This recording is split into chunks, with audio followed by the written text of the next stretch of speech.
Everybody knows the drill, so here we are on Tuesday, the 23rd of May, and I'm going to go ahead and turn it over to Commissioner Wright, who's acting as Mayor Pro Tem tonight.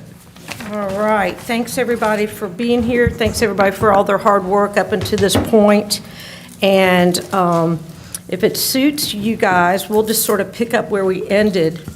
We'll give staff time to project the two authors, Commissioner Hamby and Commissioner Huell, of the Excel sheets. Anyway, the details so that we can look at the math on things.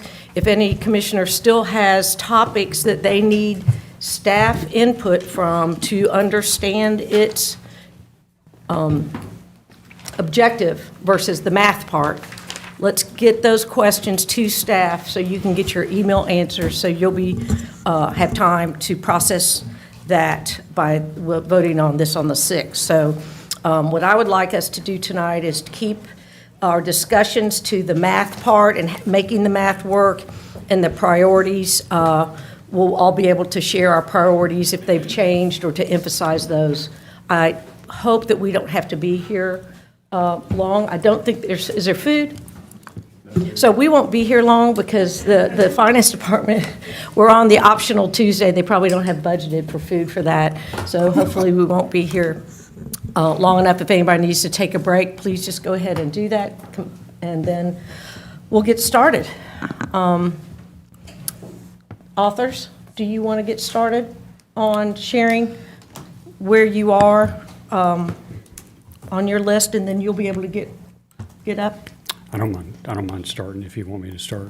Okay. Okay. Are you all right with that, Commissioner Huell? Yeah. Sure, okay. All right. Commissioner Hamby, you have the Sure. floor. Okay. 3 minutes. No, I'm just kidding. Yeah. Okay. Just kidding. You're fired. After this meeting, I will accept, you can accept my resignation. So Tim, I believe, is going to pull up a screen so that folks watching can see. And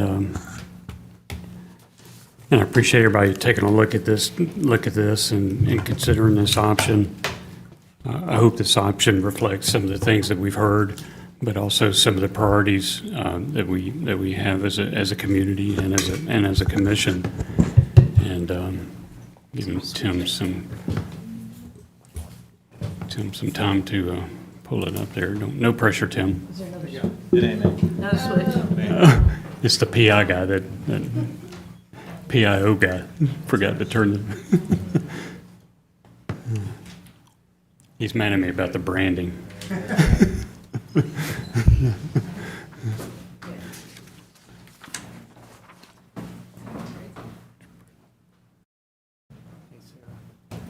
Okay, and this has changed just a slight bit from the last discussion we had, just based on some of the conversations I heard at the last meeting and whatnot, and I'll go through it here.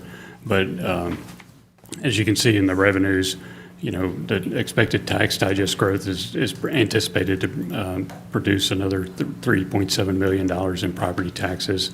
This has a millage rate decrease of 1 mil, which would take us down to 12.1 mil for the county from 13.2 currently. And that saves the taxpayers $6,540,000.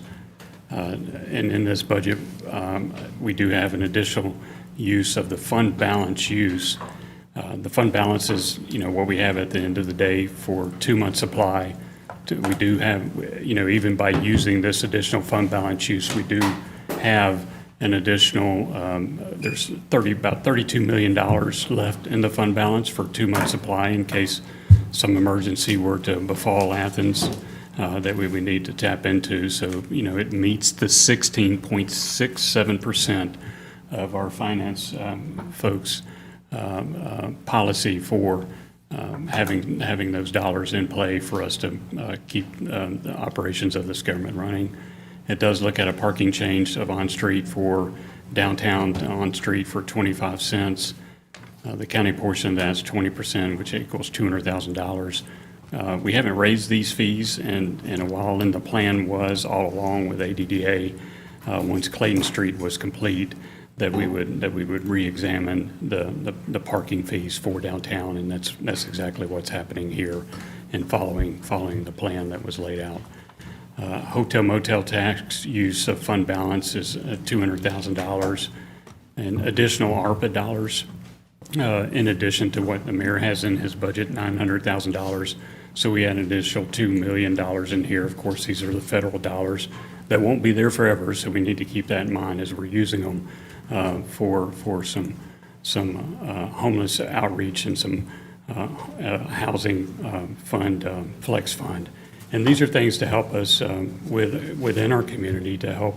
We've got 2 outreach people right now. This allows us to have 2 additional outreach people to help us address some of the homelessness that's going on and to see what we can do to help with folks experiencing that. Okay, and you can scroll on down and I'll go through some of the expenditures as I just mentioned. And Commissioner Hamby, you're going to let us know when you were talking about those ARPA positions, you're going to highlight those when you go down here? Yeah, I can. Okay, I mean, thanks. certainly we can see as they come up. This budget does hold employee health insurance premiums at the current rate of what they're seeing now. And certainly that's a good thing, but as the year progresses, we need to take a holistic look at how we're doing insurance and see if there's some ways where we can maximize the benefit and minimize the cost to both employees and the county, if that's possible with health insurance these days. And this does increase the unified salary adjustment for 1% on top of the 4% that's in the mayor's budget, and it also does increase it as well for the public safety plan adjustment, so that our public safety officials are also getting an extra 1%. Fully funds the library request to help them meet their salary needs, but also some security needs that I know they have been asking for. This allows for a little bit of efficiency within our courts by having this administrator to administer all of our accountability courts and also work with our judges to effectively do that. This does allow for a public defender increase to help that office, his office, meet their additional salary requirements.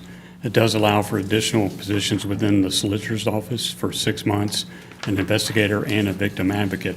And it's interesting, as we learned with the solicitor's office, they hear as much from or have as big a need within the victim advocate program as does the district attorney's office. So, and right now they're only working with 1 official, whereas the DA has maybe 10, I think, is what we heard, if that many. It does allow for a little bit of adjustment to the neighborhood leaders program, which we'll discuss in more detail. And as time moves on, we need to talk about the neighborhood leaders, and part of the whole programming with the neighborhood leaders was to eventually move to finding some grant dollars to help with these costs associated with that, and perhaps we can look at that in the coming year. And this was the whole purpose of having 2 grant writers hired a couple of years ago as part of the prosperity package for this. Athens tutorial increase, Commissioner Fisher was instrumental in this and helping help this organization get some extra dollars, as well as the Council on Aging. Commissioner Fisher helped with this to help them meet their transportation needs and service needs of our young at heart population. So Housing Flex Fund is one of the recommendations that we'll see that will be coming out of our homelessness study, and it's a fund that will be allow our community to help address some of our homeless population needs. I've already described the homeless street outreach positions. Our victim mental health counseling can work hand, it's an RFP, works hand in hand to help those who have experienced some violence in our community to see if there's some mental health counseling needs that may be necessary. And we can talk more about this if y'all like. Superior Court probation overtime is $20,000 to help address some of the Superior Court overtime needs. The Athens-Clarke County Center for Racial Justice and Black Futures is something we're making good on a promise that we made a few years ago to help establish an economic racial justice center for Black futures here in our community. And the Classic Center has donated the space, and this just helps us get started on planning for the build out. Capital changes we'll see below. Solicitor made a request for some bulletproof vests, and at $2,700, so we tried to honor that. You can see the proposed items to decrease. We decrease operating contingency at $1 million. Lobbyist decrease, government affairs decrease, whatever you want to call it, at $100,000. Community partnership decrease. I don't disagree with what was trying to be done here, but that's for budget FY25, which was what the request was to start it in this budget, but it wouldn't take effect until FY25, and if it's not going to take effect until FY25, let's wait until FY25 to have that discussion. Commission budget decrease takes the travel budget down from $60,000 to $40,000. Which I think is a bit more in line. Community energy pre-fund decrease, as we learned at our last voting session, these dollars are paid for by our utility companies, so we haven't been able to decrease that. Economic development decrease, we're not really decreasing this. We're actually keeping it the same at the $500,000 level. We're just shifting some funds from the hotel motel tax to the general fund, so here it reflects a decrease in the general fund. So net change is $2,356,000. The various funds expenses, this administrative correction for workforce development. And we use some of the hotel motel expenses that I mentioned earlier for some quarter improvement increases. There is some money in the budget for quarter improvement, but we needed to actually put some more in there to make sure that we have the staff available to go and plant the flowers that we see popping up in our medians and around town. So Jeannie Connell over at Central Services does a good job of really trying to do some creative plannings that weather the storm, more ways, so to speak, I guess. So. If you've been on Epps Ridge Parkway, you'll see what I'm talking about. She's really done a good job of putting appropriate plannings along the medians there. Economic development increase is what I talked about earlier, going to the general fund. Some general project, capital projects that are included in this budget. Live stream replacement.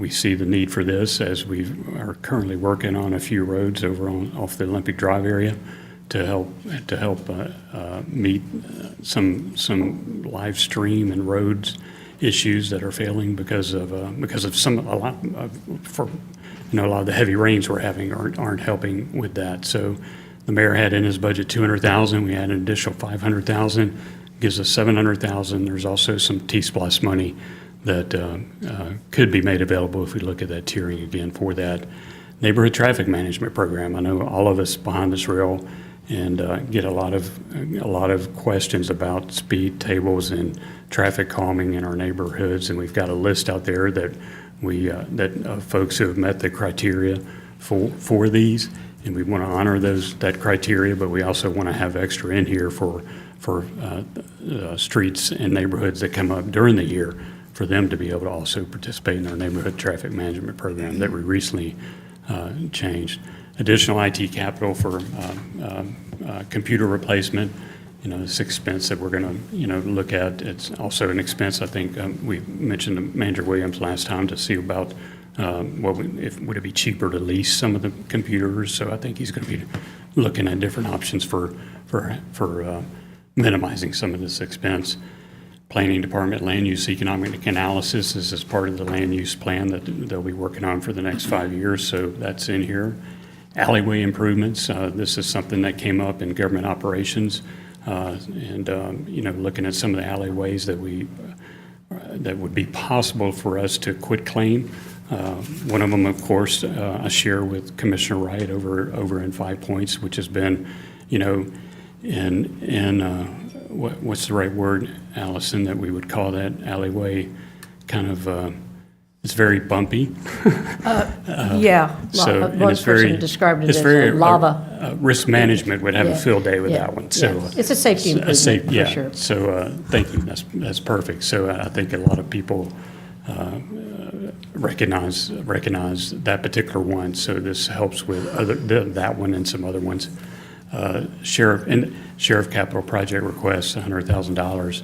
Environmental study follow-up, I know Manager Williams and staff and Attorney Drake have conducted some studies, and this is just, if some follow-up is needed, then it's there to do.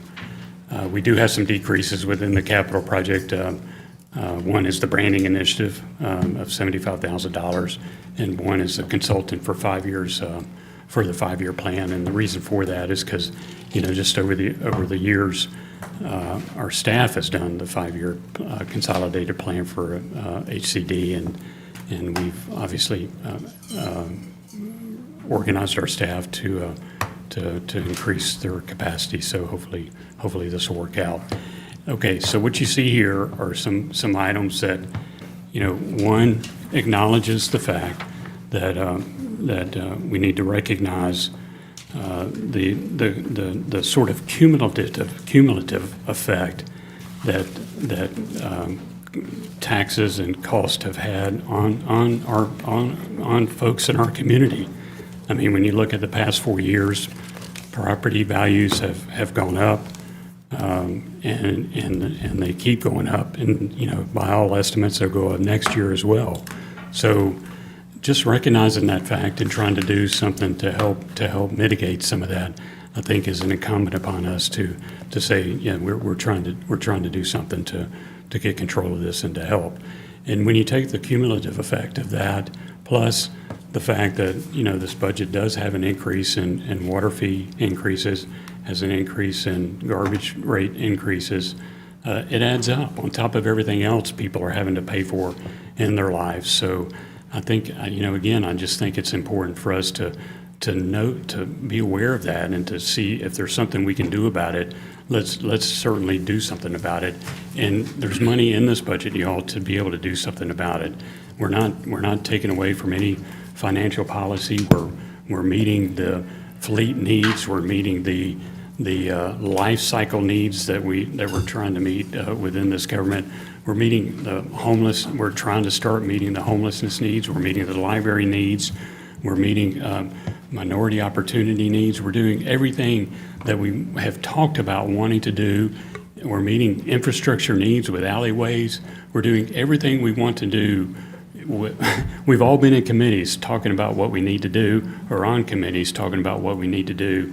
And this budget allows us to start doing some of that. And it allows us to acknowledge the tax reduction that is needed at 1 mil. And some may say that's not a significant amount, or $12 a month is not a whole lot for somebody. But $12 a month, y'all, is a prescription payment to help somebody get their medicine. $12 a month is, it helps them get, maybe transportation, fills their car up for maybe these days 2 days. But you see where I'm going, to help them. But I think it's incumbent upon us to listen to that and to acknowledge that, and to acknowledge that this budget does help us address the needs that we've all been part of community and committees in addressing.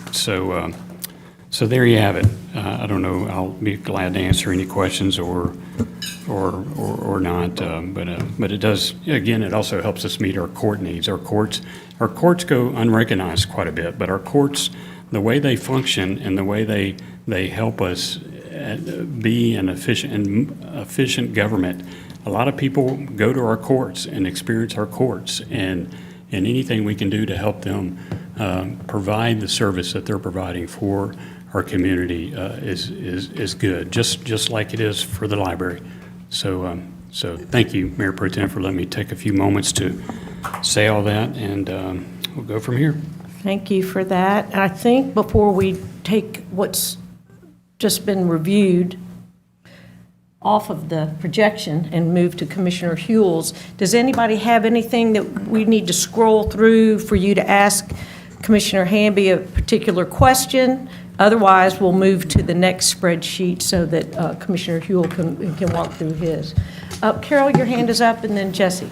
Yeah, I do have just a few questions to understand. I do have one for Blaine, but I'll wait till they're finished chatting because Yeah. the questions are for them.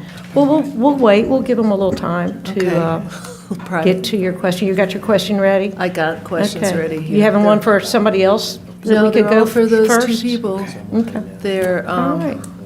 Dun, But it was dun, a- dun, right. dun, dun, dun, dun, dun, dun.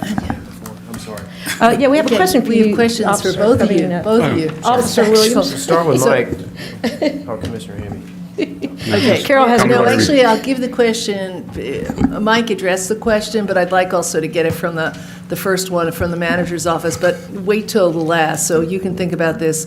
I looked carefully at the budget that we got earlier today from Commissioner Hamby, and then we got this other one, so there's a lot of different changes in here that, and I should say, first of all, there's actually a lot of overlap between these two budgets. So some of it just has to do with the revenue sources and such. So when I finish asking these, just a couple of questions to Commissioner Hamby, I just would like the manager to address reducing the fund balance. The previous budget this morning had it by like 400,000, and now it's 2.7 million. So I just want to understand all the repercussions of that. But over here, just specifically, on that parking change, which I know actually Commissioner Huell has in theirs as well, does that have to be voted on by the ADA? No, okay. On the ARPA transfer, there was like $1 million for the homelessness, and I know the Housing Flex Fund was something that some of the people I've talked to at the, House the Homeless Coalition have heard about. But I was just wondering if there was anything else you could say about the street outreach positions rather than sort of holding off to see what comes out of that study group. And while on the homeless, is the victim mental health counseling, is that also sort of homeless? Well, it could be. That was Commissioner Thornton who was asking about this, and her interest in this was certainly some of the recent shootings that we've had, making sure that victims of those violent crimes had the mental health counseling that they need, and it certainly could broaden scope to include, some youth needs for mental health counseling. And So- some of that was also for families who lost, Yeah. which is youth. Right. family- No, I thought it was yeah, the homeless. I was thinking it was No, from not the necessarily homeless, but it wasn't homeless, necessarily no. the Yeah. homeless, So but the housing. And then, And I can go into the homeless street outreach positions. We have two people right now. John Morris is one of them, who works with another individual, and they do some, place priorities on, they just recently did a point-in-time count, so they place emphasis on those that see are homeless and try to find them a place to go to so that they're not homeless. They've been fairly effective, or I don't want to say fairly effective. I think they've been effective at trying to actually help individuals who are caught in those situations. And this allows for two additional positions. They're within Advantage, so that's why it's increased to current contract with Advantage to be able to allow for that. I will say this too, as a matter of just a point, that the Downtown Development Authority does contribute to the homeless street outreach positions at a $30,000 level. So we do help pay for that because we recognize that a lot of individuals who John and engage with are downtown. so is this something that John and the Advantage have requested as well? I think it's been talked about as far as, it hasn't been part of their request, but I do know that it's been talked about within the Athens Area Homeless Coalition and recognizing the need for two additional people within at least two within Advantage to help with this effort. And I'm correct in that this version doesn't get rid of the facilities life cycle, 500,000, nor the fleet replacement, or the fleet replacement, but it doesn't add in that extra 320, That's right? correct. And it also has live stream, and so yours is 500,000, and Jesse's, Commissioner Hool's has 800,000. Right. So, And keep in mind, we also still have T-Splost live stream replacement at about So- roughly 3 so million. It needed a 2 up there, because you're Well, talking it's about not- people, I didn't or is put a that 2 out? because it wasn't a county employee. yeah, It's not Okay, a county it is, employees. it is done. okay, and so. Thanks for that- clarifying that. And so the big difference there is then, I mean, there's some, it seems to me like there's a lot of overlap here between these two budgets now. Could you just address the repercussions of increasing what we take out of the fund balance? Yes, and as Commissioner Hamby alluded to a few years ago, y'all adopted a best practice as promoted by the Government Finance Officers Association of how much fund balance to carry as a percentage of the overall general fund operating, which is right around 17%. In the- 16.67 to be Yes, sir. exact. Yes, sir. Yep. I did round up. So that it does observe that, and so that gives us some cushion in case something happens. The way that surplus has been accumulated in the past primarily is from salary savings, and certainly we have a lot of vacancies right now. But we also altered our budgeting a few years ago to try and budget more closely and not have these huge overruns at the end of the year. So the implication is, you know, the generation of salary savings is not going to be there like it has been in the past, so we'll need to watch that fund balance going forward. I did have, if I might, Mayor Pro Tem, sure. on the fleet, and I do appreciate you reinstating that 861,000. You know, that will help us purchase and replace a 20-year-old fire engine. That will replace 14 vehicles for PD and Sarah's office. And it will also replace a great all and 2 dump trucks for PD and TPW, which is important for infrastructure. So that's good. Reason I say that, I did mention this, I think, in a past meeting, particularly for fire, and that was a topic that came up with the firefighters as well, that we had, I think, Andrew Saunders, our Central Services Department Director, had presented where for fire apparatus, we've got, you know, right in front of us, the need to replace a hazmat truck and 3 engines. The 861 gets 1 of those, so that leaves us with a hazmat truck and 2 engines, which is not in the mayor's budget because the mayor didn't have that extra funding, you know, that came later. So just going forward, and I just want to say, I know we hadn't talked about it greatly, but I want to just make sure everybody's expectations are the same, that, you know, there's 1.8 million in the next year or so to replace a hazmat truck and 2 engines that we'll need to deal with one way or the other, or we can defer that, you know, to the next year, or we can reduce the apparatus size or function, we can forego other critical needs, we can look at a lease purchase agreement or other alternate funding mechanisms. And if I could add it to the mayor, I think that was part of the discussion last budget, if I remember, that looking at those options, especially like the lease purchase, that could help us understand more the financial obligations on our end for that. Carol? Just one more question on the fund replacement then. So we took out some, I don't, the numbers probably are in this big book somewhere, but last year we used some fund replacement as well. Are we, because of the way we changed how we're, the budgeting for the positions that aren't getting filled, do we have less fund replacement to work with the balance with the mayor's budget right now than we did last year? Are we? It's more. You're on page E7. E7? Okay.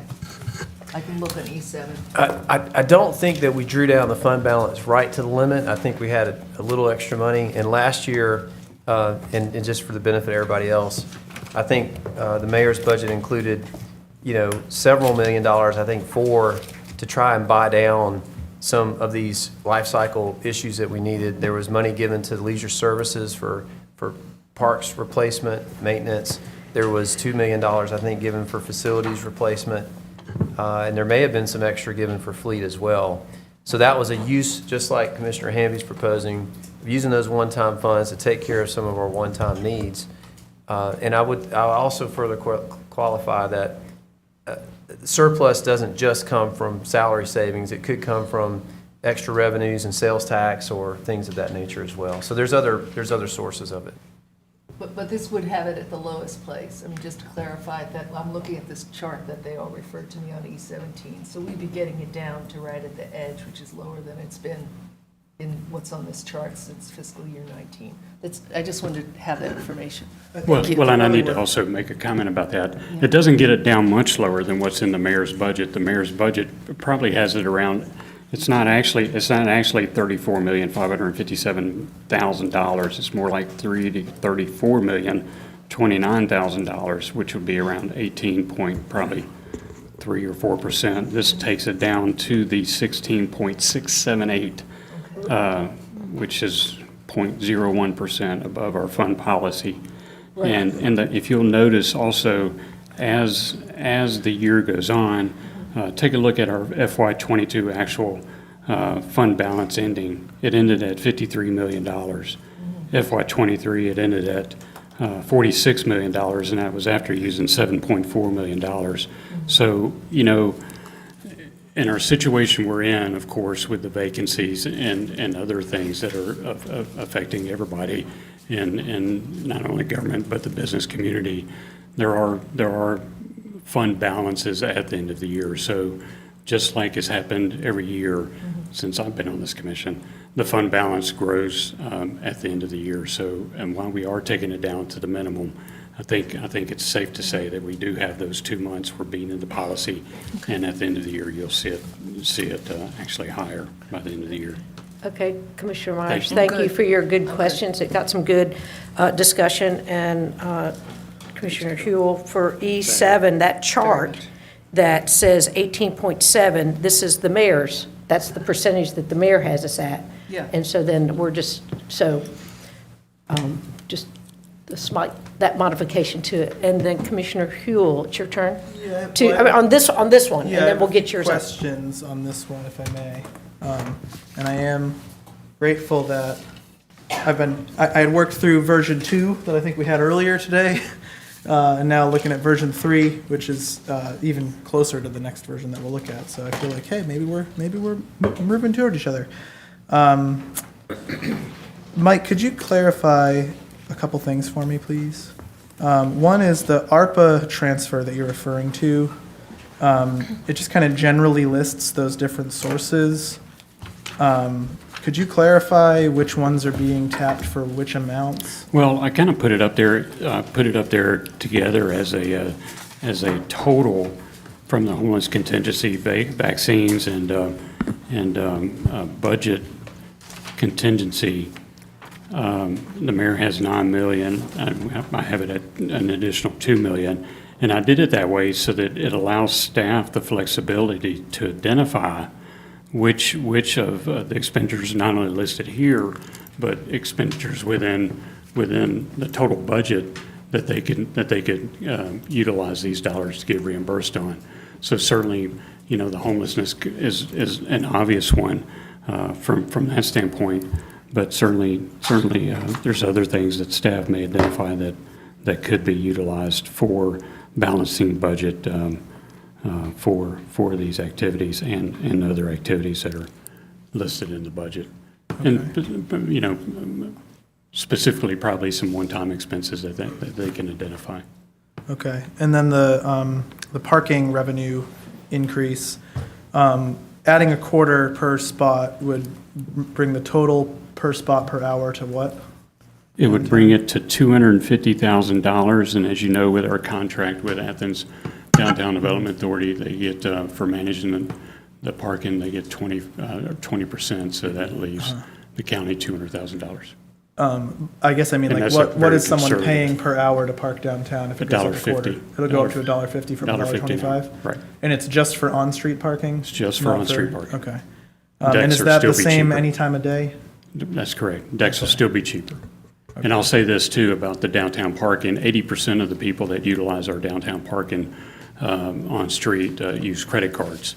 And this government absorbs the fees for those credit cards. So this helps offset that a little bit. So, and it's convenient, you know, I use my credit card to help pay for the parking, so it's convenient to do that. But we do absorb the fees for that, so this offsets some of that. And Mayor, he can add to it, he's on the authority as well. If I'm saying anything wrong, let him know. Yeah, the only thing I guess I was going to ask is, you know, typically when we've done something with parking, we've usually had like a letter from the ADDA and then we just sort of affirm that in our budget. So since we don't have that, is there a way that you, serving on it, or you, Mr. Mayor, could kind of just get us some kind of thing from the body so we know we're not doing something at odds with what the group would consent to? You know, I mean, we certainly can, but we don't meet again until the end of June.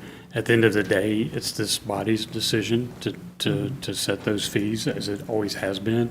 And Kelly? At least a couple of times, we've modified parking fees, whether it was deck or on-street, without DDA engagement, just through the budgetary process.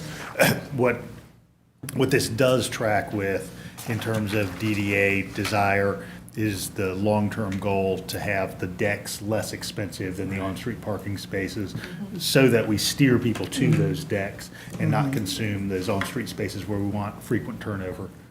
And the frequent turnover, as y'all know, just helps the retail and establishments downtown, so it adds to our sales tax. I mean, it all, it's kind of, I don't Yeah. know, works together. Well, those are like good a- questions, and correct me if I'm wrong, but the first 30 minutes in the deck is free. If I It might is. advertise that a little bit. Yeah, it certainly is. And I will say this, you know, the money that the ADDA gets from servicing or managing our parking deck, every single bit of it goes back into the downtown area, whether it's through the plantings, through the banners that you see, through helping do planning Okay. issues and stuff. So I've The said it. I think you already told me to hush. infomercial is over. Commissioner Huell, back to you and your questions. Yeah, I think I had one more question for staff, so this might be for you, Tim. The hotel motel fund balance. And so I saw you refer to this as an increase, Commissioner Hamby. But the way I'm reading this, this is page E8, so right after the fund balance for general fund. I'm seeing a fund balance, but not an increase in fund balance over last year. So I guess it's kind of a two-part question. A, when you say fund balance increase, am I missing something? No, Commissioner you're not. Hamby? It's an increase in the use of the fund balance. Oh, okay, an increase in the use of it. Okay, so a decrease of the fund balance to Right. It increase our says use. right there, hotel use Yeah. of fund balance Yeah. increase. Yeah. So what, if any, I mean, that fund balance sitting in hotel motel serves a different purpose than the fund balance that sits in our general fund. Could you kind of clarify whether you're seeking some kind of similar percentage floor in hotel motel, or is that pretty much available to just use, in which case, why not drain the whole thing? Well, I think it's available to use for economic development purposes and for events. I forgot to mention the events. We did add $50,000 in here for community events that I know Commissioner Link is. I thought you had it in there. Additional event funding up there. Well, and So and you if can- I can interject on hotel motel, because I do like to spend it all on that one. I wrote in here on E8 that if you took out the 150, did you have 150 or this is an older version? Anyway, there's still a fund balance. There To is, the yeah, hotel and that's motel. what Yeah, I'm you're- trying to make sense yeah, of. you're is- correct. So is that fund balance serving a purpose where there's certain positions that we're trying to make sure we retain a padding for rainy days, sort of, or is that not, in which case, why not just Well, tap it to offset? I think it's costs? probably kind of prudent to leave some in there in case, you know, something does come up in the mid-year. It just leaves probably about $225,000 in the fund balance. Well, it leaves less than that, actually. It leave about $139,000 in there after we use this $200,000. So I think having that amount in there helps us. The current proposal, if you add up all the uses, the new expenses for the hotel motel fund, it increases expenses by $400,000. Which leaves 107,638 in the projected which, balance, right? Probably down a little bit. Yeah, available. It would fund reduce balance 507,638 to is- Look 107,638. two lines down. Look, 425. Some of that 507 is already committed to other uses. So you go down to the available fund balance right before the chart. Okay. You see that? So when it says there's 339 available, so how are we pulling 400 from 339? That's the mayor's recommendation. Yeah, I was looking at the, See So what we I'm need- saying? we need So to- does this we need to actually work need to it. go down to 339? And then and then that drains hotel motel to zero? Till we start collecting again. Right, we get I guess the question is there 400? There's 339, Yeah. not 507. that. Yeah. So there's actually, so we can't do just to be, there's some tweaking we would need to do here. And that would also mean we're draining hotel motel to zero if we did this. So you could do it to 300. And I believe that revenue comes in every month. Am I correct? So once August gets here and football season, that's going to fill in quickly. Well, it may not fill in the fund balance quickly though. But we don't need a fund balance for hotel motel, So to answer your question. in my personal opinion. Commissioner Wright is correct that unlike the best practice for general fund operating, to have that cash reserve like you would, the hotel motel doesn't represent an operating action. It's a receipt and a redistribution of funds. Of course, a percentage of those funds are dedicated for the Classic Center and the CBB, but for what's left over, it's really up to you to allocate those funds as you see fit. So, okay.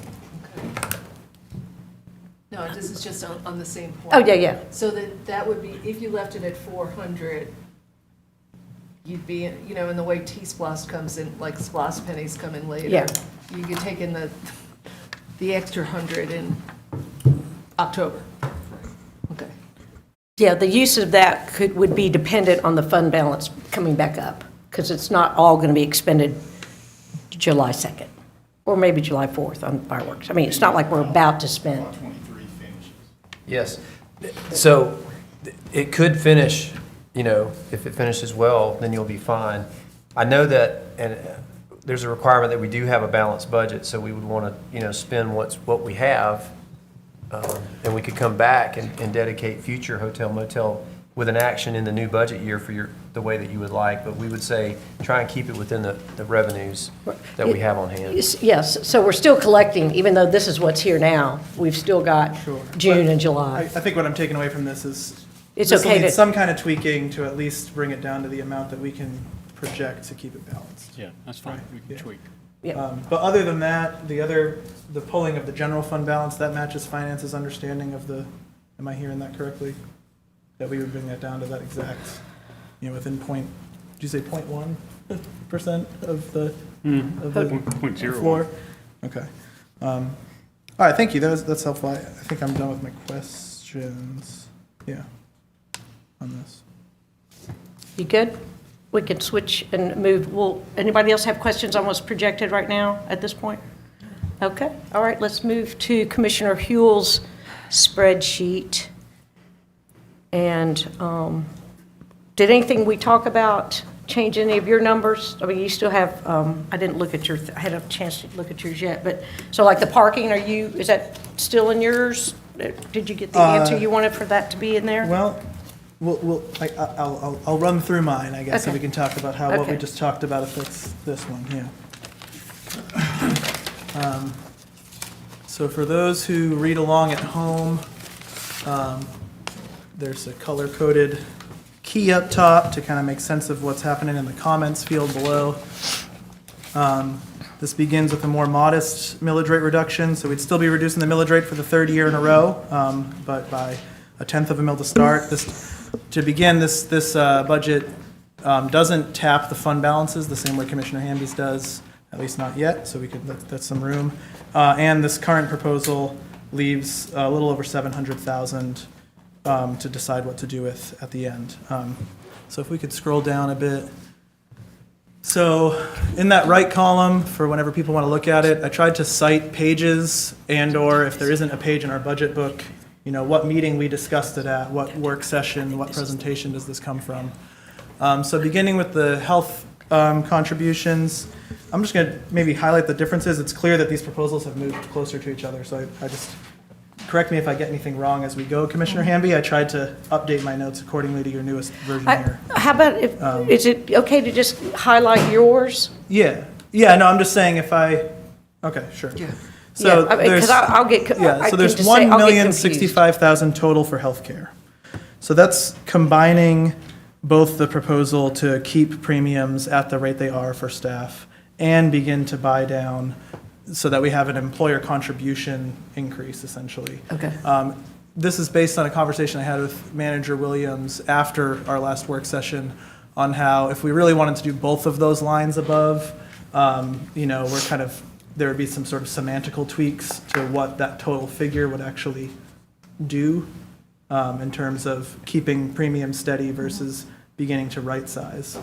So there's some language there to try to provide clarity around what's intended there. This does the same thing in terms of an additional 1% market and pay table increase for the unified government staff, and then an additional 1% for the public safety step as well. It also adds in the wage floor figure. And just a brief note about the wage floor. The MIT Living Wage Calculator was over 16 last year. It's now at about 1630. So it still doesn't quite get us there, but it does get us closer to it from 1560. And, notably, bringing it up to 1607 represents a 3% increase, which would be half as much of an increase as we're giving to our existing staff. So it would begin to alleviate, in a small way, some of that compression at the lower end, while also sort of signaling with that study that we are funding in this budget as well, that, wage floor, some kind of cost of living factor, should be included.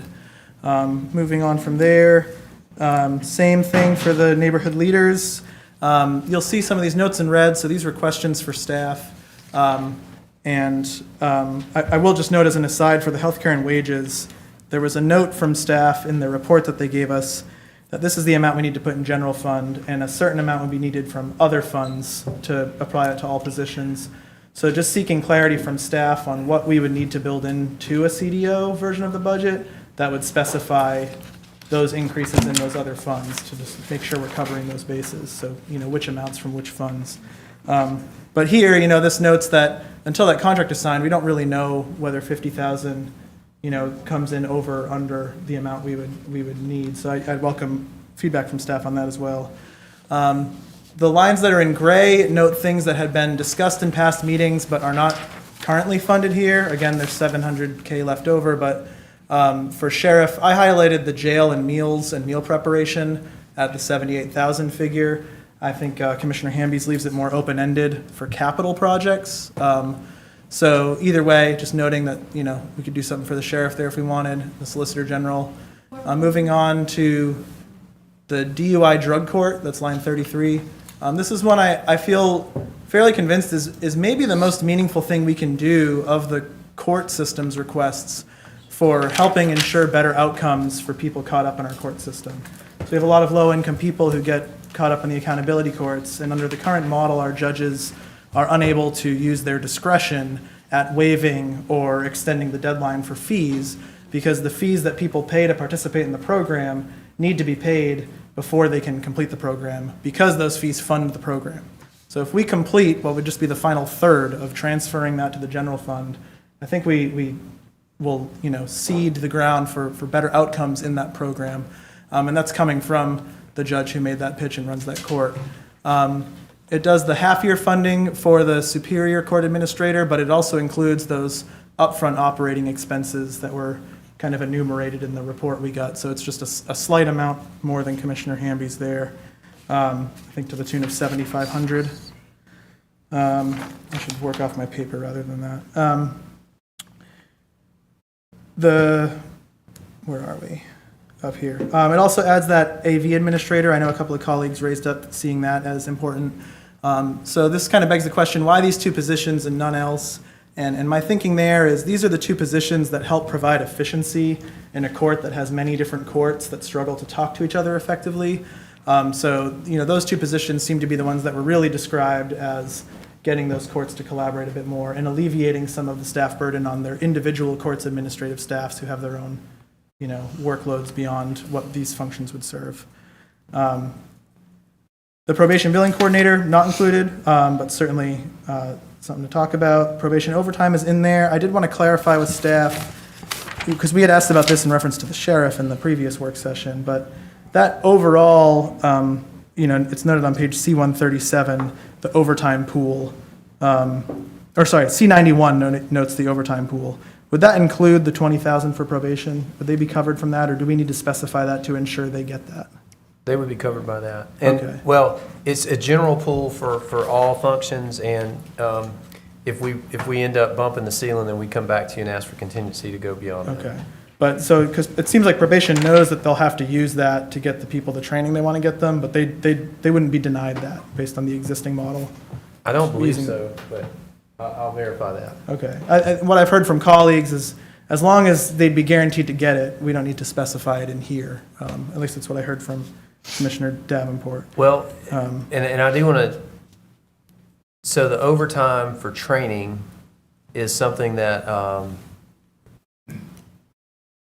should not be an issue, but I know that we talked about how overtime's used, and I know that there are situations in which personnel don't want to take any vacation or sick leave, because if they do, then that counts towards their overtime. So I know that's part of the conversation, but if it's a eligible overtime expense, there's a funding source for that. Okay. And then this fully funds the library salaries and wages, does not currently include the security, but could. Moving on down to, it's 30, I have 30,000 for the Council on Aging, so that's just looking at their CDBG request, which was kind of the genesis for us wanting to put this in the first place. And so that's, 10,000 more than the proposal we just looked at, but that'd be fully funding that CDBG request. I think with the thinking of alleviating some of the competition for that smaller pool of funds. Still fully funds the public defender, same amount for Athens tutorial. Looks like we've both got the Center for Racial Justice and Black Futures in there now, so I'm glad to see that. And then the nonprofit capacity building program, you'll see a note later on the revenue sources about this as well. But that is basically a way of just saying, like, hey, let's go ahead and get this going this year, instead of continuing to sit on it. So then moving on down, revenue sources. So doing that same, pulling $1 million from the unallocated operating contingency.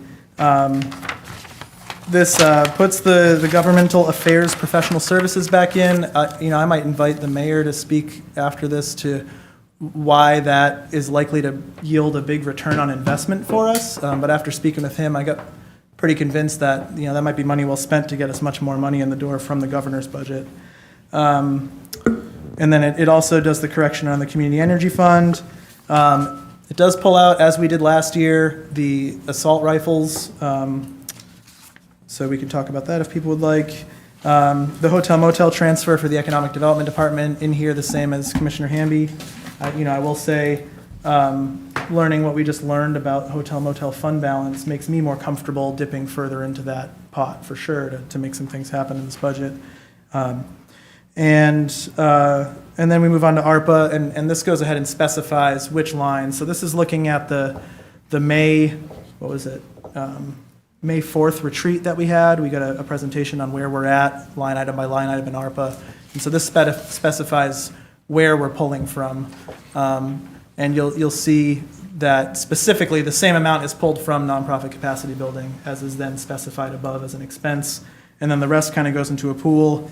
And if you total up the rest, that balances out with the one-time expenditures of the IT request and the Center for Racial Justice and Black Futures, noting that, of course, ARPA is not a renewable source of funds. This does not currently contemplate increasing the parking, but I think I've been convinced after our discussion today that we can and maybe should do that. So that could add us some more room in this budget. Scrolling down, this was a list of proposed suggestions. We've got this balance. Well, now knowing about the parking and the hotel motel, we've got a bigger balance. Certainly if we dip into the fund balance of the general fund, which I know we've done past years as well, even more to work with. So I will note that among these options is option F, which is reducing the millage rate further. seeing what Commissioner Hamby's done with his, I could certainly be Excuse me, convinced Commissioner to Huell, would you like support us to that. add the 200 parking to update your numbers?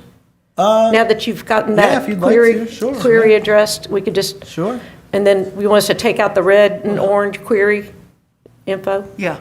Sure, yeah. Does that Yeah, satisfy I mean, I'll what you end up just doing said? that and I'll Is it- circulate one again anyway, but yeah. I mean, But for I the just sake wrote of it those down, but I yeah. thought just while people were watching, Yeah. that might be helpful. Yeah. So, now we move on to capital projects. So this keeps the IT PC replacement. Definitely don't want to have a security risk.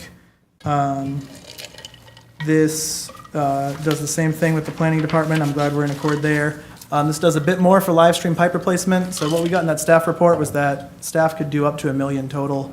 So this brings us up to that $1 million total. I'd just like to point out we are decades behind on stormwater funding. We had 3 roads collapse last year, and roads collapsing are much more expensive to replace than replacing the pipes while they're still under the road. So I do hope we can find a way to maximize how much we're funding that particular capital expense. When people come to the podium and talk about us needing to focus on the infrastructure needs, that is among the most dire. So this basically maxes us out to what staff said their capacity was. And then I have $120,000 for the NTMP, the Neighborhood Traffic Management Plan, and that's based on the 92.5 that staff said they would need for our existing project list, but then adds a bit more in case we get any more neighborhoods through that in this coming year or want to add neighborhoods. I know, for example, Cone Drive is one we're hearing a lot about, so maybe, there's room there for that. But also doesn't go too much further than that, recognizing that there's only so much staff can do in a given year. The fleet replacement correction, which seemed very important, I did want to ask, actually, Commissioner Hamby, is that in your budget, the 320,800? No, it's not. And it's not because, we do have money in SPLOST and T-SPLOST, or I know in SPLOST for some fleet replacement. Okay. Correction. And we're meeting the $1.8 million in the budget. So it does meet that. Okay. And is more than what we've done. And keep in mind, too, this is a 10-year plan. Okay. Well, I will just note, to me, it makes sense to keep it in there. What we got from staff is that this is kind of an administrative correction based on escalating costs since the initial proposal, and also increase in fleet size since the initial proposal. And if we want to stay on pace for that 10-year funding plan, which 10 years is a long time to catch up, this seems kind of necessary to do that. And then this also includes the $50,000 for corridor improvements. I gave a couple of examples of what I thought was maybe intended by that. For example, welcome signage in some of our gateway corridors, maybe celebrating the Dogs Championships, or plantings along Prince Ave. Those are 2 things that I know we've heard a lot about, but those are just examples, not necessarily what needs to happen. Solid waste fees that were recommended by staff are corrected on this, as well as the increase in the tip fee to what would still be just below, but closer to the average in the region by setting it at 60. Commissioner Huell, are you saying that what's in our budget packet is not correct? Yes, we got a report from staff, or the initial version of this spreadsheet actually, I think, included it as well, that noted they have $120 a month for those, and it should be $160 based on what staff Okay, wanted. so there's, the document I'm Yeah. looking for is May 17th that you're referring to? Yes. But yeah, yet, yeah. that is just, how is that processing in your budget? Those, So, correct me if I'm wrong, but I believe that the first 2, those corrections don't change the projections in the budget. It's just correcting the amount shown in the budget to give us the projections that are included in the budget. Is that Correct. The right? fee schedule on page Yeah. G8 and G28. or what came out? Right. The new printout, okay. I Instead had. of $1.20, it's supposed to be $1.60. And then the Okay. third one is an increase, which would have some kind of additional impact on the projections. And I don't know if staff has been able to run those numbers yet. But that does get to the very last thing on this whole document, which is, I noticed in our many positional requests, there was one from solid waste for a business administrator position. And I'm just curious with the fees being changed, whether that might get us to a point where we could afford that position, and if so, would staff recommend that we go ahead and budget for it while we're here? I would need to verify that, sir. Yeah, okay, that's good, and I think that 92, you're capturing one of Commissioner Davenport's Yes. comments from Yes. Thursday. Yes. I talked with him a little bit about that. The staff has recommended an increase already and for next year, but we have not even learned from that $4 increase, I think. We don't know how that's going to turn out to our customer base, our constituents, our community, as to how much the rates are going to raise for them. That was just in discussing it with him, and he's on the solid waste committee as well. But, so your budget is recommending increasing what staff has asked? Yes, so staff has asked to From go what from they've asked 45 to 55. The regional average, and this was noted in that work session that we had with Suki on the 14th of March, the regional average is 62. So, if we want to stop incentivizing people to bring their garbage from other communities and continue to decrease the projected lifetime of our landfill, it begs the question, can and should we increase the tip fee to disincentivize that happening? And Commissioner Davenport seems pretty convinced of that. He's certainly convinced me of that, and so that's reflected here. Okay. Well, just wanted to be clear that staff did raise it, and even though that's how they presented in the work session, what is in the budget there's not a new email from staff, correct me, that's wanting more of an increase than what they increased in the book, right? This is coming without staff recommendation, the 60. Yes, I don't think we would disagree. They're just impacts and consequences, obviously, that you've discussed. But that is beyond what staff had initially recommended. Yeah, and I remember that the work session had options, and I see you've picked one of those options. And okay, anything else? I think the only thing I'll add is, I intend for this to be a collaborative document. I'm glad to see Commissioner Hamby's proposal has also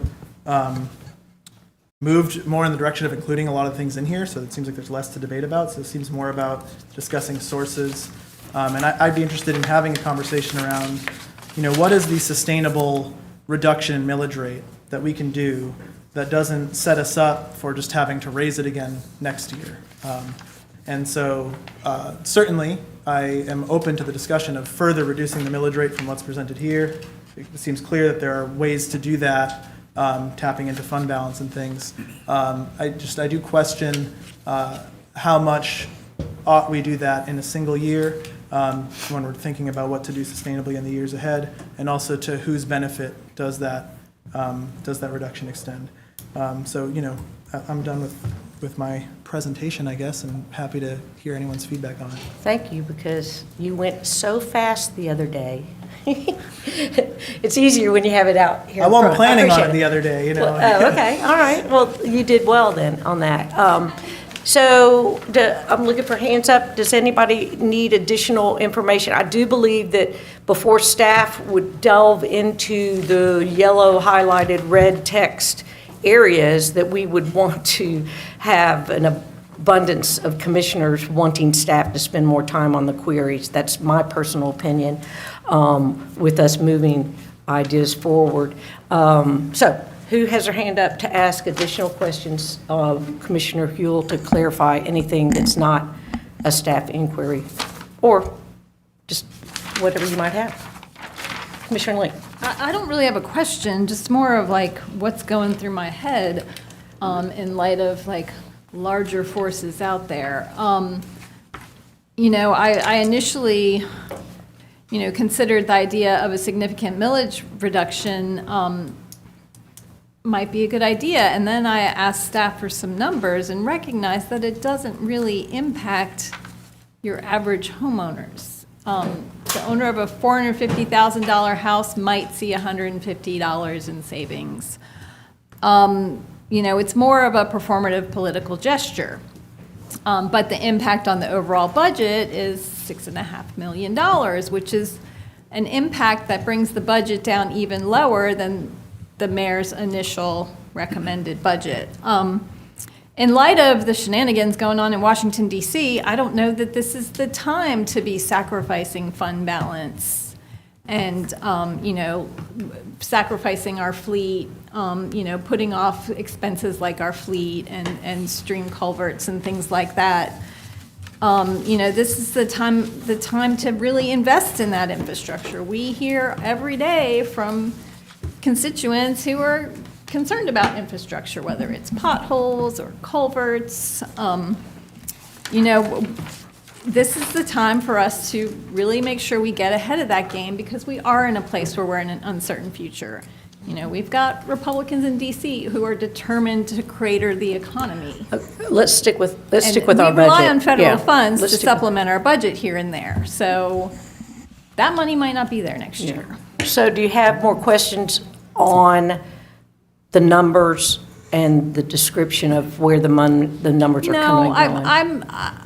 I like where both of these budgets are going, but I do want to emphasize the need to fund the fleet and fund those culverts and fund our infrastructure in a year when we do have funds available. Gotcha. This is why we pay taxes. to fund Would it be helpful for you to have staff, or I'm sure it's there, it would be a matter of collecting what our other fund resources are, SPLOST, T-SPLOST, or other things, that those categories that you have as I like hearing your priorities, but some of those also have other funding resources, and if I'm fully supportive of us as a body after we approve the budget, is to be looking at our SPLOST and T-SPLOST fund tiering priorities, because it could be that our priorities, because of these infrastructure needs, would be moving those up.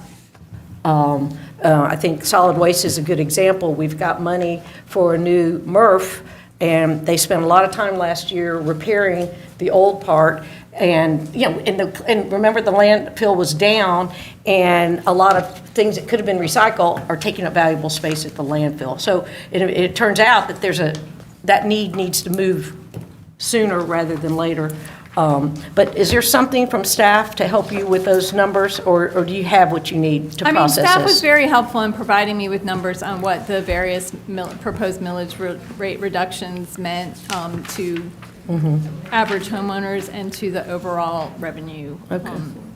And I think you probably, with your wealth of collective work session and agendas, you've got the details as far as what you listed as a priority could have other funding as well. But you've got what you need, or do you need more? No. Okay.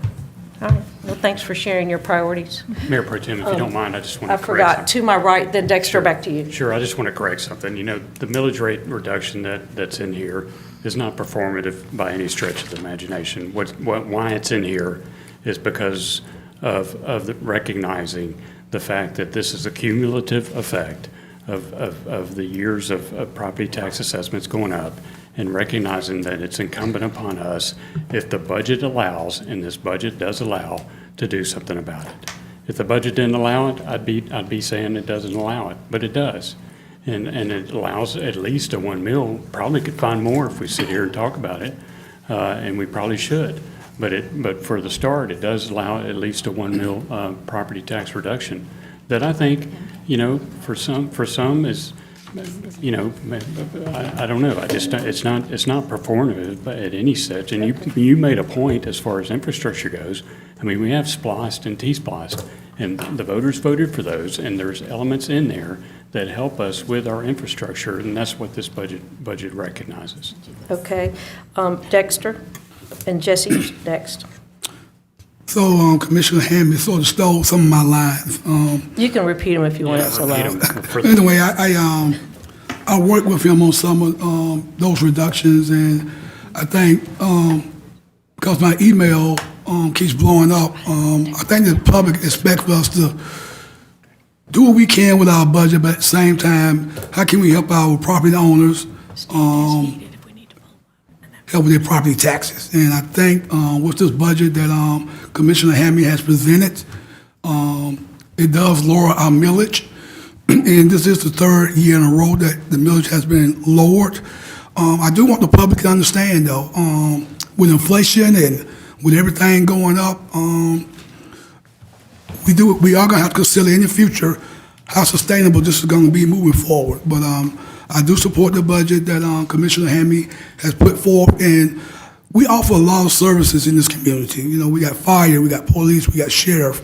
So there's a lot of things in our community that supports our budget, but as elected officials, we want to be prudent with our budget and make sure that we're handling everything we need to handle. And as far as monies that we have available, we need to start using those dollars. I'm not sure why we haven't, but for getting with fleet, for our infrastructure, we need to start, and again, if we need to move our tier up to cover those things, then maybe as a commission, we need to look at those things moving forward. But the public has spoken loud that they did not, want us to, they want us to decrease the millage rate. So I think with what Commissioner Hammond has put together, it answers all the questions, answers all the majority of our needs, and we can still function as a government. All right. I also encourage everybody, we're getting emails about the property tax, and it's just not about the homeowners. I encourage everybody, when you're at your favorite establishments and shopping areas, to speak to the person responsible for the property tax of that business. They might give some insights as to what they're going to have to do in raising merchandise for the property tax as well.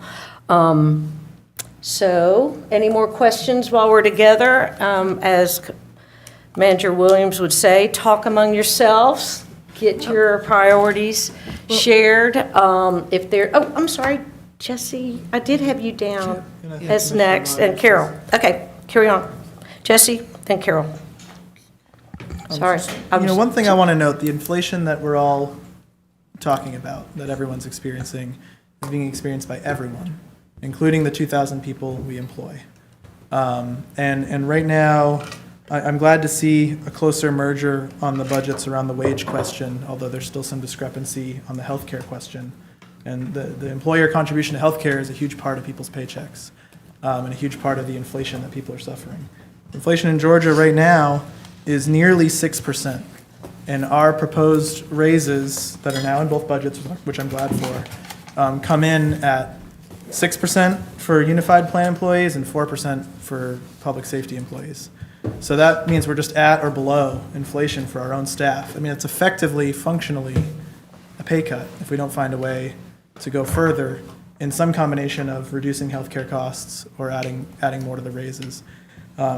So when I think of how taxes are not actually a terrible thing, they're a collective investment in our collective benefits. We have about 2,000 people who work for us who provide those collective benefits. And I think we need to find a way to make sure that we're keeping them, and also able to fill some of the vacancies that we're suffering year after year. So that does not mean that we shouldn't look towards some kind of millage rate reduction. I'm open to that. This budget certainly reflects that, again, for the third year in a row. I also think we need to look other places as well, including maybe asking our school district to join us in the 250% increase on the homestead exemption. I think a lot of people are seeing their assessments go up because of the crazy market that we are unfortunately on the local level unable to regulate. And they're not necessarily delineating between the majority of their tax bill that goes to the school district and the approximately 1/3 of it that comes to the county. They may also not be delineating between the dramatic increase in homestead exemption that we're applying this year for the first time, but yet is not applied on the school district side. And also, we need to do more to help get the word out for low-income folks, those folks who are on a fixed income, who really can't afford the valuations going up, that they actually qualify for a freeze, which is another exemption that we've passed this year. So when it comes to looking out for the people who really can't afford it, I feel like our county government has done a lot, not just in reducing the millage rate for what's going to be the third year in a row, but also with these dramatic increases in the homestead exemptions. I also think that we should recognize that the rental market is separate from the property taxes that we're levying through what we call the millage rate. It's essentially a percentage of the value of your home. Right now, our rental market is so out of whack with housing shortage and outside investment. People are already fetching top dollar in such a fashion that it exceeds, well beyond what property owners need to charge to cover their expenses. So an increase in property tax on a rental, those rentals don't qualify for a homestead exemption, but those landlords are not going to be raising those rents to cover that cost, because they're already charging the Let's highest stick with premium what they we can. do know, and not, because there are landlords that will With be. due So respect, let's, and there are landlords who may, in which And they may. case, So let's stick with- if we're looking at the average home, the average rent. let's stick I believe with the our budget. mayor shared some good information with us that basically lets us know that the average rent for someone in this community, if we assume, in the unlikely, but will happen sometimes scenario, that a property owner would have to pass that along to the renter, the average raise in rent for those people would be $12 a month. And now, we all know that rent in this community has skyrocketed in a very short amount of time, so clearly that's not the result of a $12 a month increase in property taxes. That's the result of pressures on the market that exist outside of our property taxes. I do also want to share, learning what we've learned today about the fund balances of hotel, motel, and general fund, as well as parking. I definitely feel comfortable adjusting the budget I've proposed to use some of those funding sources to further reduce the millage rate from what's proposed.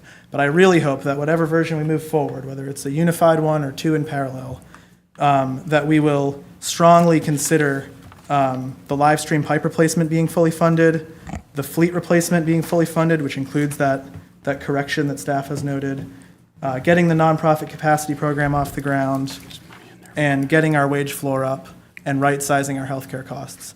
I suspect, I'm going to have to crunch the numbers, and I'll send out a new spreadsheet to everyone.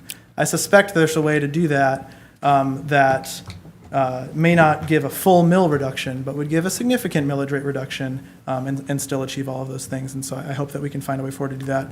My last request of Commissioner Hamby is just, we don't, if we're not working on the same budget together, I would just ask for a bit more specificity around a few things, including the ARPA sources being specified, mostly because I am deeply uncomfortable with it's an extra $1 million coming out of ARPA in this, and the difference I see is pulling from that homeless bucket, and homelessness is a crisis, and I don't feel comfortable assuming that means that $1 million is being pulled out of our funding for homelessness. So I would ask for some specificity there, and anywhere else where there's kind of this kind of generalization, just some specificity in the notes would be very helpful. If I may just end on a question of, I don't know if this would be for you, Mayor Gertz or Manager Williams, but the community partnership. This is really a dispute about when do we fund the timing of that. And my understanding is if we're going to move into the community partnership program being done in a sensible way and not this kind of ad hoc independent agency thing, we can, at the same time that we define that program, set in motion a timeline that works for the agencies we try to fund. We currently have numerous agencies that we fund complaining to us, and the people who get services from them complaining to us about how they saw us approve funding and in July, and it's October and they're still not getting it. And then they don't actually get checks cut until December. Well, all of that's because the timing of the funding coming to them. My understanding is that this expenditure helps us right-size that timing so that when we're approving something in the budget in June, people can expect that program's off the ground in July. Is that correct? Yes, so the thought was Commissioner Hamby's correct, you're kind of pre-funding money that would be spent in FY25, but the hopes are that we would start the process earlier to identify the recipients, perhaps later this calendar year, and then not unlike the community development block grant process where those are solicited at the end of the year, and in the spring we bring you a list that are ratified, and then we go ahead and go to contract, and then the payment is there for them. So if you don't fund it this year and we go through that exercise, we pretty much need you to fund it next year for sure. All right, is that good? On your query? It is good, and I guess I just, I hope we'll take seriously that, if we really want that program to succeed, it's probably wise to try to include that funding this year. Well, it's not wise if we're not spending the money this year, and that's the whole point of all this. I'm just about done, Mayor Pro Tem. So my point is this, that, it's not funding this, it's not going to be put to use this year, so let's wait till next year to do it. I like the idea, but but there's no reason why I can't wait until next year to fund it. The other thing is, the nonprofit capacity building is already in the budget. It's in the ARPA budget. It's listed in there as being utilized for nonprofit capacity building.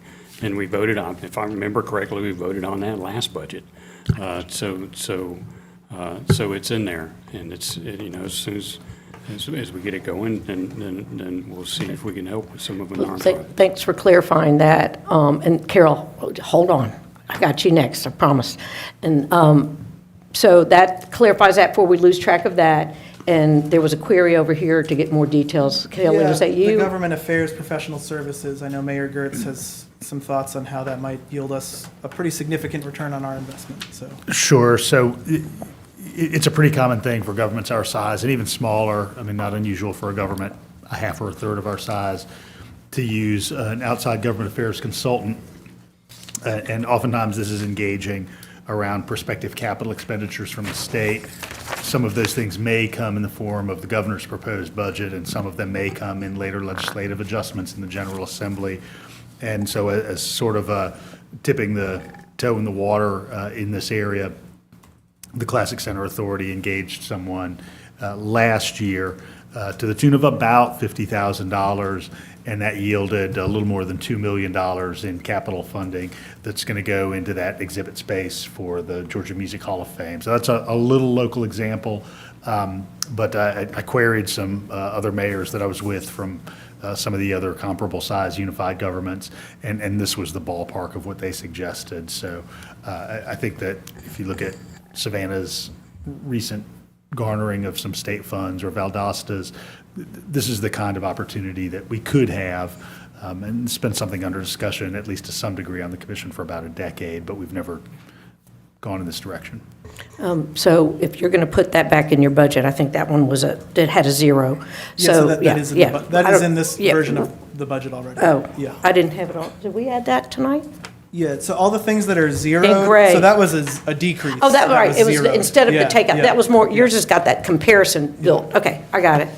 So, I want to, let me get this off Carol for, I'm going to forget, before I forget. So as you two are possibly working on adjustments, would you please put each of your names at the top of your budget, as well as maybe a version number, so that as these things get in our download folder, we can clarify what is what? I would love to, and so I was working from the version staff gave us, and boy, did I do a lot of figuring out things on Excel to adjust formatting. Yeah. But there are cells that were just locked in a way that I couldn't edit, and one of them was that title cell. Would, yeah, So, okay. You but might I have to can go to stick it header. You might where have to go where that into- little key is, because that Yeah. was a cell I managed to be able to edit. I can stick it there if that Yeah, would be helpful. place it just in there. And, okay, Carol, promise, thank you for being patient.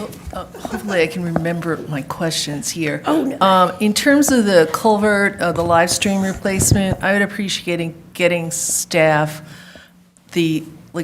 not a long report, but just the life cycle plan with what is needed from there's still like 500 and something thousand from the SPLOST 2020 or one of those, and I see $3.5 million in the T-SPLOST program. And so I would just like it all like laid out what's needed, because we have these different numbers and it's a little confusing to me. I'm actually getting like more conservative with my budgeting, and I would rather be putting money to those projects if that's essential for preparing for tomorrow and getting all those things done, than putting in more positions. But I don't seem to have anyone else on the board with me on that one.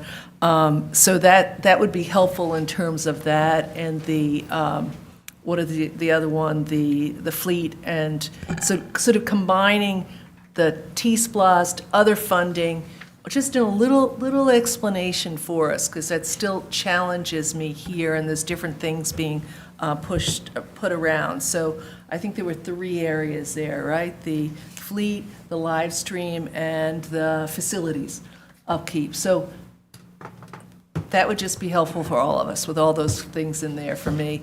If I might, Commissioner Myers, just make sure I understand. So for instance, with the live stream, we would give you a current list of the top projects of concern with the sum of the cost. Well, it's kind of like if And you then- were saying there's a 10-year plan, we need Right. $80 million, and we're going to have each of these, and some of it's going to come from this, and that's how it's all adding up. So- I so- don't need specific projects. Well, I was just going to say, okay, well, we can tell you what the sources of funding are as already approved, SPOS, T-SPOS, Yeah. that type of thing. But if we gave you a list of projects where there was a number at the bottom that we're concerned about, you can see. Yeah, that might be helpful as well, but I just want to what is the plan for 10 years out, anticipated, knowing there would be differences with that, with those 3 areas we're looking at, with facilities and fleet, so that I know that there's money where that T-SPOS, because we keep referring to these other funds, and it's still, I just would like it in one place. Okay. For me to look at. That's Understood. the other thing. And, in my very kumbaya state of mind, I feel like these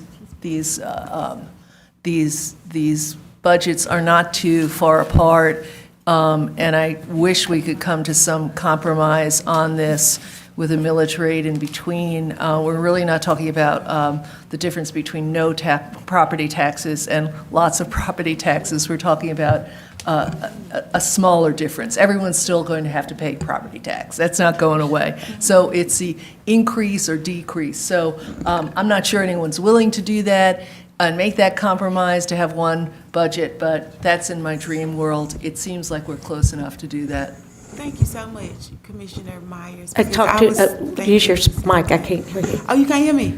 I'm sorry. Bring it on. But I was thinking the same thing, that if we could have Hamby and Hool to work together to compile one budget. I think that it also goes towards the civility clause, working together, teamwork make the dream work. Also, because we're one community and we all can hone in on what the needs are, I feel like, this open discussion has gave both of you an overview of what we all would like to see in this budget. It also goes back to the team building aspect of us being one commission. So do you want to see You a want a third facility? spreadsheet yeah. that has all the ones that are We've ditto been on provided- it? Yeah, because this right here, honey. Because there are things that I think, If yeah. if Commissioner Rule agrees to a 1 mil, I'll be glad to Yeah. work with him. So- Yeah, this is the- But this is- that's right. it. There's no, So, you can't do 0.7 mil or yeah, something we're like, not- there's not any. I'll be Okay. happy to call Commissioner Hamby again, and if I get a Right. call back, I'd be happy to meet and talk. Well, I think sharing if- our priorities Call me is and say very you agree to important. 1 mil, we'll be glad to talk. Okay. Guys, we'll share our priorities. We're not going to go through everybody's list and give it thumbs up, thumbs down here. That is not the right No. forum for that. So we need to all just make sure we're working from the accurate information, and I think that we're done here. Mayor Gertz, did you have anything? No, but just kind of responsive to the kind of notion of, where there may be some, kind of room for modification in either direction.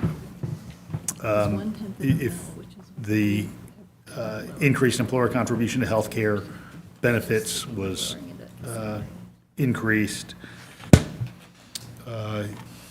if the additional funding for the Council on Aging was provided, and if the full fleet replacement, kind of the modification recommended by staff was done, you could go to a 0.85 mil reduction, and still achieve pretty significant savings for anybody with about up to an $800,000 home. Well, But yeah. Mayor, that doesn't address the alleyway situation that we worked on in committee. That doesn't address, Oh, it would still do all that with those few additions, with Yeah. those 3 that I Well, mentioned. yeah, because there's some things that, and I think if you guys can reach out, as an example, I'm not going to support not funding the assault rifles. But that's a grain of sand Yeah. compared to the big stuff. So you're just going to need to learn what's in yours that is a deal breaker for some people, and you'll just, I think, as we say, talk among ourselves and know those priorities. My priority is reducing the millage rate, doing something about the healthcare insurance premiums for our employees, maintaining and increasing the employee raise, and then also for the health insurance, I want us to study that thoroughly in January once HR has done what they Right. have to do with the open enrollment. and see if we don't have to battle the health insurance premium issue in the same way next year, that maybe we can join a group and help that. But those are my priorities. And so here we go, talk among ourselves. We have an extra week or 2 weeks, right? till June 6th vote. And so please, maybe send a group text if there are emails that are about the budget that you're sending as we have this 5th week off and the holiday week. And let's all be mindful of us all needing a break and joining our families and having a holiday, and be ready to, we cannot push this budget. We are voting on it on the 6th, right? Mayor Kurtz? That's on the agenda. I'd like to see a vote. I'd like to wrap it up right then and there. Okay? May I just, Oh, Dexter, Commissioner, wait, hold on. Dexter? I was going to make a motion to adjourn. So moved. Oh, yeah. All in favor, say aye. Aye. Okay, thank